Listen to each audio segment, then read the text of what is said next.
अस्सलाम वालेकुम। मैंने आप लोगों के लिए लास्ट टाइम पे डिसोल्यूशन ऑफ पार्टनरशिप फर्म का टॉपिक स्टार्ट कराया था। उसमें जेनेटिक्स के क्वेश्चन करा चुका हूँ। आज मैं टॉपिक स्टार्ट करूँगा लेजर अकाउंट का। ये पहला क्वेश्चन है लेजर अकाउंट का। दिया गया है Ganesh and Kartik are partner sharing profit loss equally. They decide to dissolve the firm as on 31 March 18। Their balance sheet was as under. Ganesh और कार्तिक, इसी क्वेश्चन का मैंने जेनेटिक्स कराया था और आज इसी क्वेश्चन का मैं लेजर अकाउंट भी कराऊंगा। क्लियरली कहा गया है कि ये लोग डिसॉल्व कर रहे हैं और क्वेश्चन में क्लियरली बोला भी जा रहा है कि ये लोगों का प्रॉफिट शेयरिंग रेशो इक्वल है। ठीक है। अब बैलेंस शीट में दिया गया है creditors, bills payable, reserve fund, capital Ganesh and Kartik. Asset side में है building, furniture, debtors, stock, bill receivable और कैश। तो जब हम सॉल्यूशन करेंगे, लेजर अकाउंट बनाएंगे, तो लेजर अकाउंट में सबसे पहले बैलेंस शीट की ही पोस्टिंग की जाएगी। लाइबिलिटी साइड में क्रेडिटर्स और बिल पेएबल दिख रहा है। It has to be posted to realisation account credit side. Reserve fund will be transferred to partners capital account credit side and capital account of Ganesh and Kartik will also be transferred to partner capital account credit side. Assets, building, furniture, debtors, stock and bill receivable. These 5 assets will be transferred to realization account debit side, while cash balance will be transferred to cash and bank account debit side. ठीक है। Next, adjustment wise, assets were realized as under. Asset are realized. Building 82,000, debtors 22,000, stock 20,000. First of all, we will realize these 3 assets.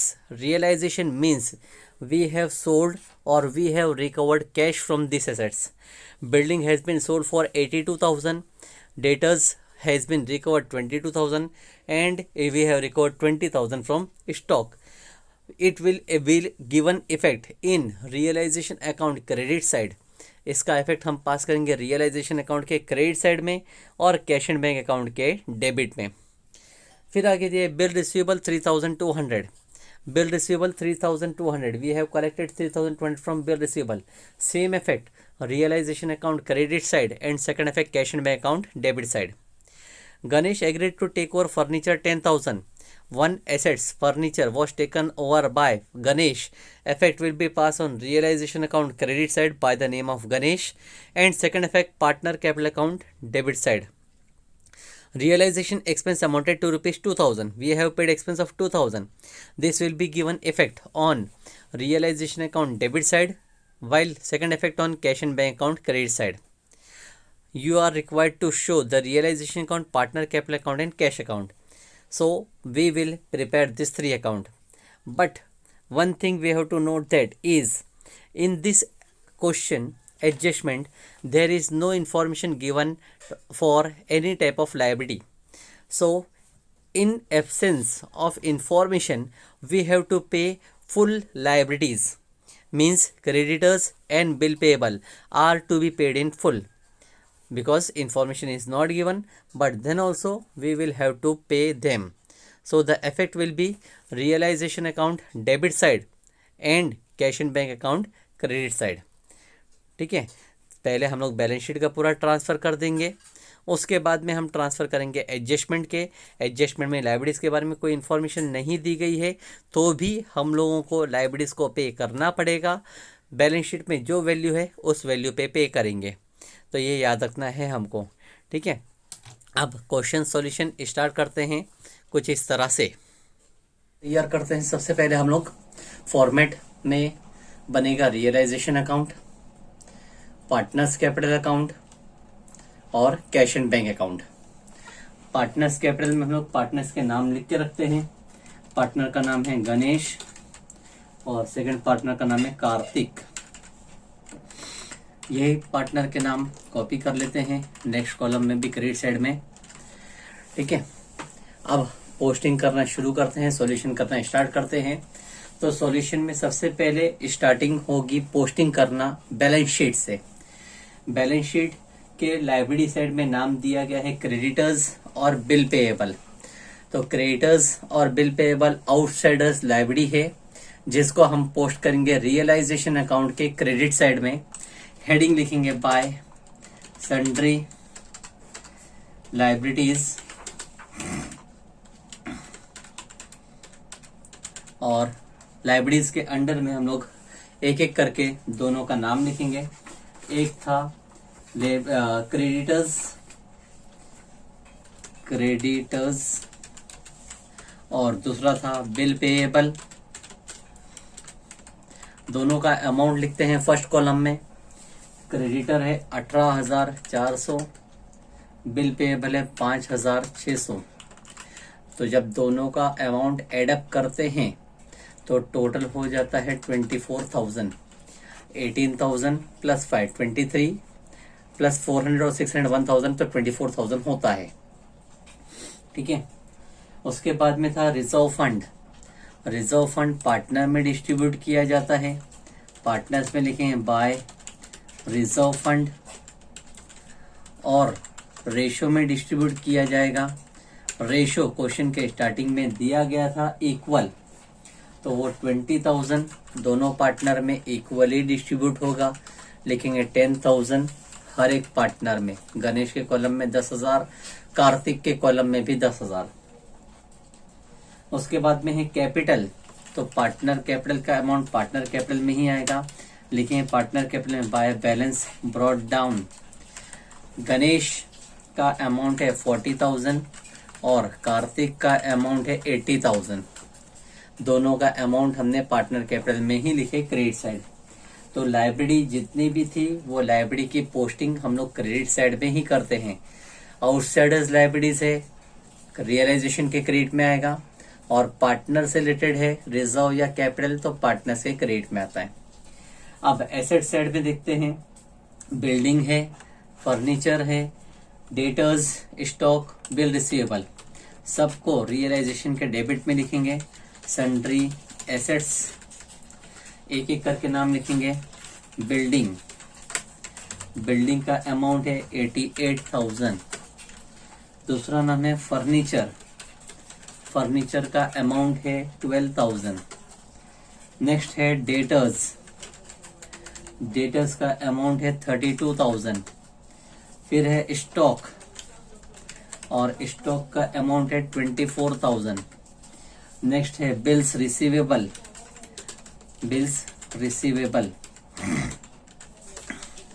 जिसका amount है 4,000। तो जब ये सब amount को हम लोग एड अप करते हैं तो अमाउंट होता है 1,60,000। सारे एसेट्स को ट्रांसफर करना है रियलाइजेशन अकाउंट के डेबिट में एक्सेप्ट कैश एंड बैंक। तो कैश एंड बैंक की posting cash and bank account में होगी डेबिट साइड में। लिखेंगे टू बैलेंस ब्रॉट डाउन और अमाउंट कैश का लिखेंगे 4,000। इस तरह से हम लोगों ने सबसे पहला काम जो किया है बैलेंस शीट की पोस्टिंग कर दिए बुक वैल्यू पे, मतलब बैलेंस शीट की वैल्यू पे। अब हम लोग एडजस्टमेंट पढ़ते हैं। एडजस्टमेंट पढ़ के उसका इफेक्ट पास करते हैं। एडजस्टमेंट दिया गया assets were realise as under. Asset realise हुए। रियलाइज होने का मतलब ये होता है they have realise means they are giving cash to us. Building 82,000 यानी बिल्डिंग को बेच के 82,000 आया। डेटर्स को बेच के 22,000 आया और स्टॉक से मिला हम लोग को 20,000। फुल स्टॉक दिया है तो यहाँ पे जाके होल्ड करते हैं। एसेट्स रियलाइज हो रहे हैं तो उसका इफेक्ट हम लोग पास करेंगे। नॉर्मली एसेट्स डेबिट में ट्रांसफर किए गए थे बैलेंस शीट में। अब एडजस्टमेंट आते हैं तो अपोजिट यानी क्रेडिट में पास करेंगे by cash and bank account. एक एक करके मैं नाम लिखता हूं। सबसे पहला बिल्डिंग का अमाउंट मिला है मुझे 82,000। दूसरा नाम लिखूंगा डेटर्स से मुझे मिला है 22,000 और फिर तीसरा नाम लिखूंगा स्टॉक से मिला है मुझे 20,000। जब ये तीनों अमाउंट को एड अप कर देता हूं तो होता है 1,24,000। 80 plus 20 1 lakh plus 20 1 lakh 20 plus 4 124। तो पहला इफेक्ट रियलाइजेशन के क्रेडिट में मैंने लिखा हूं बाय कैश एंड बैंक। तो second effect cash and bank के डेबिट में लिखूंगा टू रियलाइजेशन अकाउंट और अमाउंट पूरा एक साथ में लिख दूंगा 1,24,000। ठीक है, सेकंड इफेक्ट आ गया। Bill receivable 3200 and Ganesh agreed to take over furniture 10,000। अच्छा, बिल रिसीवेबल बोले 3,200, वो भी रियलाइज हुआ है, तो उसको भी यहीं पे कैश लिख सकते हैं। बाय कैश एंड बैंक लिखूंगा यहाँ पे बिल रिसीवेबल और अमाउंट लिखूंगा 3,200, सिंगल अमाउंट है। सेकेंड इफेक्ट पास करूंगा कैश के डेबिट में ही to realisation account 3,200। Ganesh agreed to take over furniture 10,000। Ganesh furniture take over कर रहा है 10,000 में, तो फर्नीचर डेबिट में था, गणेश ने टेक ओवर किया तो मैं क्रेडिट में ही लिखूंगा बाय गणेश कैपिटल अकाउंट। उसने टेक ओवर किया है फर्नीचर, इसलिए फर्नीचर का नाम लिख देता हूं और सिंगल अमाउंट है 10,000 लिख दिया मैंने इफेक्ट क्रेडिट में। तो सेकंड इफेक्ट आएगा पार्टनर कैपिटल के डेबिट में टू रियलाइजेशन अकाउंट और अमाउंट गणेश के कॉलम में लिखूंगा 10,000, कार्तिक के कॉलम में 0। Realisation expense amounted to ₹2,000। Realisation expense 2,000 का हुआ है, तो रियलाइजेशन एक्सपेंस की एंट्री होती है डेबिट साइड। रियलाइजेशन के अकाउंट के डेबिट में लिखेंगे to cash and bank account realisation expense, ठीक है, और अमाउंट लिख दूंगा मैं डायरेक्टली 2,000। यहाँ पे डेबिट में है, रियलाइजेशन का डेबिट साइड है, तो मतलब कैश के क्रेडिट में लिखूंगा बाय रियलाइजेशन अकाउंट और अमाउंट फीड करेंगे 2,000। इस तरह से मेरा क्वेश्चन कंप्लीट हो गया। Show realisation account, partner capital account, cash account. तो मैंने यहाँ पे रियलाइजेशन अकाउंट भी बनाया हूँ, पार्टनर कैपिटल भी बनाया हूँ, कैश एंड बैंक भी बनाया हूँ, और वो कोई एडजस्टमेंट नहीं है। तो टैली करने से पहले एक बार हम लोग वेरीफाई करते हैं एसेट्स की लिस्ट। देखो, एसेट्स अगर हम देखेंगे तो एसेट्स में हम लोगों को क्लियरली बोला गया था, हमारे पास थे 4 एसेट्स, ठीक है, हमारे पास थे 5 assets, sorry, building, debtors, furniture, stock, bill receivable, और ये सारी चीज रिकवर हुई है। बिल्डिंग को हम लोग देखेंगे कैश मिला क्रेडिट साइड में, फर्नीचर टेक ओवर हो गया फॉर गणेश से, डेटर्स से कैश मिला था, स्टॉक से भी कैश मिल चुका, बिल रिसीवेबल से भी कैश मिला। यानी जितने एसेट्स हमको डेबिट में दिख रहे थे वो सारे एसेट्स कहीं ना कहीं क्रेडिट में हैं। Either they have been realise और they have been taken over by partner. उसी तरह से लाइबिलिटीज के साथ में भी होना चाहिए था। लाइबिलिटीज में पहला नाम दिख रहा था हम लोग को क्रेडिटर्स, दूसरा नाम दिख रहा था बिल पेएबल। ये 2 लाइबिलिटीज थी, लेकिन उसका इफेक्ट डेबिट में कुछ पास नहीं किया गया, तो हम लोगों को इफेक्ट पास करना पड़ेगा। और ये इफेक्ट पास करना पड़ेगा कि we will assume that this liabilities are paid. इस लाइबिलिटीज को हम पे करेंगे तो डेबिट में नहीं, to cash oblique bank account, और लिखेंगे क्रेडिटर्स। क्रेडिटर्स को हमने पे कर दिए हैं 18,400, और वैसे ही बिल्स पेएबल को पे किया गया है, बिल्स पेएबल को भी हमने पे किया है 5,600, यानी टोटल लाइबिलिटी 24,000 पे कर दिया गया। क्वेश्चन में इंफॉर्मेशन नहीं है, लेकिन फिर भी हम लोगों को लाइबिलिटीज को पे करना है। डिसॉल्व कर रहे हो, बिजनेस बंद कर रहे हो, तो लाइबिलिटीज पे करना ही पड़ेगा। सेकंड इफेक्ट भी पास करेंगे। यहाँ पे हमने रियलाइजेशन के डेबिट में लिखे कैश, तो कैश के क्रेडिट में आएगा by realisation account, total amount 24,000, ठीक है। इस तरह से मेरा अकाउंट टैली हो, यानी अकाउंट खत्म हो गए। अब टैली करना शुरू करते हैं। टैली करते हैं, डेबिट में चेक करो, 1,60,000 प्लस 2 162 प्लस 24 होता है 1,86,000। जबकि हम लोग क्रेडिट में अगर चेक करें 124 प्लस 24 148 प्लस 3 151 प्लस 10 161 200 होता है। तो हम लोग बोल सकते हैं डेबिट का अमाउंट बढ़ा है 1,86,000 बोथ साइड। 1,86,000 में से 161 200 हम लोग माइनस करते हैं तो हमारे पास बैलेंस बचता है क्रेडिट में 24,800 का। ये जो बैलेंस बचा है इसको हम लोग लिखेंगे बाय पार्टनर्स कैपिटल अकाउंट। ये है पार्टनर कैपिटल अकाउंट में ट्रांसफर करने के लिए, और actually this will be called as loss. चाहिए तो ब्रैकेट में लिख देता हूं, दिस इज लॉस।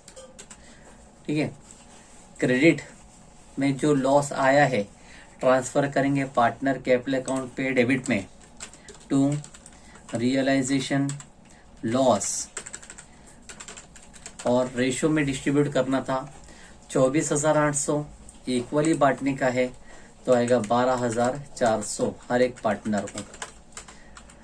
अब पार्टनर कैपिटल को टैली करते हैं, पार्टनर्स को चेक करेंगे। गणेश डेबिट में 10 और 12 22 होता है, जबकि क्रेडिट में 40 + 10 होता है 50,000 अमाउंट बढ़ा है गणेश का।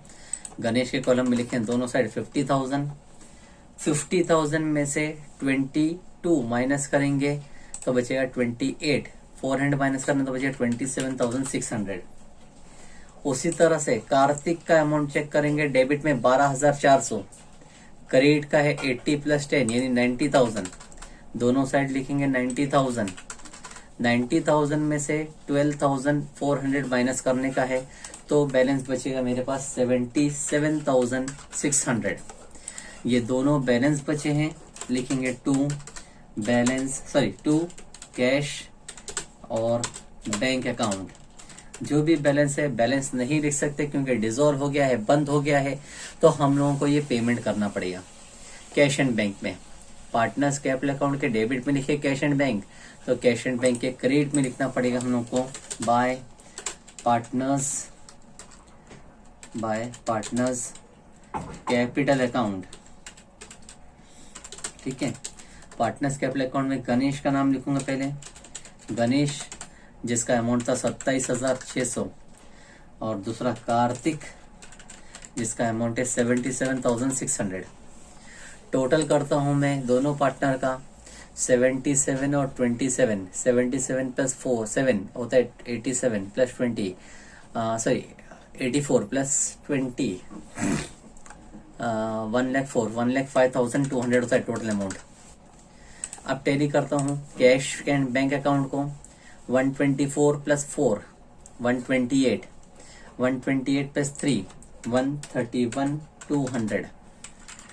चेक करता हूँ क्रेडिट साइड में भी 1,05,000 + 2 होता है 1,07,000, 1,07,000 + 24 होता है 131,200।